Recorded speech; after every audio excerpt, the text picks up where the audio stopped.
ও হচ্ছে জামাই, আমি হচ্ছি বউ। সো ও আজকে বাজার করে আনছে, আমি ওর কাছ থেকে হিসাব নিব কি কি বাজার আনছে, সে দামটা কি বেশি নিছে নাকি কম নিছে। শিখা আজকে বাজারে গেছে বাজার করতে, প্রতিদিন নাকি আমি বাজার দাম দিয়ে আনি, এই জন্য শিখা আজকে বাজারে গেছে।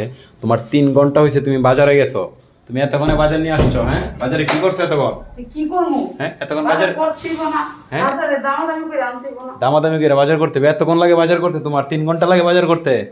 হ্যাঁ, কি আনছো বাজার থেকে আজকে? আইসা গেছি আমি। আজকে সবার কাছে আমি বিচার দেবো গাইস, আমি যখনই বাজার করে আনি আমি নাকি সব কিছু দাম দিয়ে আনি, সেজন্য আজকে শিখা বাজারে গেছে। আজকে আমি শিখা আর ও সাব্বির, ঠিক আছে? ও হচ্ছে জামাই, আমি হচ্ছি বউ। সো ও আজকে বাজার করে আনছে, আমি ওর কাছ থেকে হিসাব নিব কি কি বাজার আনছে, কত দিয়ে আনছে, দামটা কি বেশি নিছে নাকি কম নিছে। প্রতিটা ওয়াইফ তার হাজবেন্ডকে এভাবে জবাবদিহি করে। সো আমি আজকে বাসায় বাচ্চা কিনে পড়ে আছি। রাইসে কি কান্না করছিল? রাইসা কান্না করে নাই, শোনো কথা পরে বলবা। সো গাইস, আমি আজকে আমার বাচ্চাকে সামলাইছি, আরও আজকে বাজার সামলাইছে, ঠিক আছে? ও বাজার টাজার সব কিছু করে আনছে, আজকে আমি বাসায় আসছিলাম। কোনো ক্যামেরায় বন্ধ হবে না, এদিকে দাঁড়াও। কি কি আনছো হিসাব দাও। যাও যাও নিয়ে আসো, আজকে আমাকে হিসাব দিতে হবে কি কি আনছো তুমি। কি কি আনছো তাড়াতাড়ি আমাকে হিসাব দাও, আমি দেখি কোন কোন জিনিসটা তুমি দাম দিয়ে আনছো। আমি কাছে দিকে বাজারের কারণে গেছি, আমার প্লাটের নিচেই তো বাজার। প্লাটের নিচে হয়েছে কি হয়েছে? আমি যখন কোনো কিছু কেনাকাটা করে আনি, ও আমাকে বলে আমি নাকি সবসময় দাম দিয়ে আনি, আমি মাছ দাম দিয়ে আনি, সবজি দাম দিয়ে আনি, সব কিছু দাম দিয়ে আনি। এই জন্য আমি বলছি যে কালকে থেকে তুমি বাজার করবা আর আমি বাসায় থাকবো। সো আজকে আমি বাসায়, ও গেছে বাজারে। কি মাছ আনছো? নাম চিনি না। নাম চিনি না মাছ আনছো? নাম না চিনলে মাছ আনবাকে তুমি? হ্যাঁ, আমি নাম চিনি না। নাম চিনো না? বাজারও যাও, এত বড় বড় আলাপ করো, আবার নাম চিনো না? তুমি কত করে আনছো মাছ এগুলা? কত করে আনছো বলো?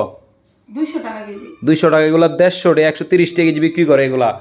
তুমি 200 টাকা কাকে জিজ্ঞেস করে আনছো? তোমারে খাওয়ায় দিব। হ্যাঁ, 200 130 টাকা। 130 টাকার মাছ তুমি 200 টাকা কেনে আনছো? বাইরেও তোমারে পাশের বাসার ভাবি আরো কত সস্তা করে আনে। তুমি কি শুরু করছো? কি শুরু করছো মানে? তুমি সেম ভাবে আমাকে তুমি প্রশ্ন করো। এর দাম কত জানো? কত? 40 টাকা। এইটা 20 টাকা করে অ্যাভেলেবেল বেচতেছে, অ্যাভেলেবেল। তুমি এত দাম দিয়ে কেন আনো সব সময় জিনিস? সব সময় তো দাম দিয়ে কেন আনো? হ্যাঁ, একটু কমায় লোকের সাথে কি একটু দামাদামি করা যায় না? যে 40 টাকা তাহলে বলা যায় না ভাই 20 টাকা দিয়ে? 40 টাকা যখন বলে তখন বলা যায় না যে ভাই 20 টাকা রাখেন বা 25 টাকা রাখেন, 30 টাকা রাখেন, 40 টাকা দিয়ে আনতে হবে?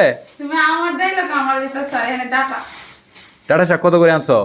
এখানে 30 টাকা টাকা। 30 টাকা আর 15 টাকা ডাটা শাক তুমি 30 টাকা দিয়ে আনছো গিয়া? তুমি যাও, হ্যাঁ, যাও। আমি বাজারে যাইতাম, আমি প্রতিদিন যখন বাজার করে নি সেম রিয়াকশনটা তুমি আমার সাথে দাও। হ্যাঁ, বুঝতে পারছি। এখন বুঝছো? আমি বাজারে গিয়ে বুঝলাম, তোমার আমি খালি বলি তুমি এত দাম দিয়া বাজার করো গেলে বাজারে। আজকে বাজারে গিয়ে দেখলাম বাজারে একদম আগুন লেগে গেছে। তারপর দেখো কাঁচামরিচ 30 টাকার কাঁচামরিচ দিছে। সো এখন বুঝতে পারছো?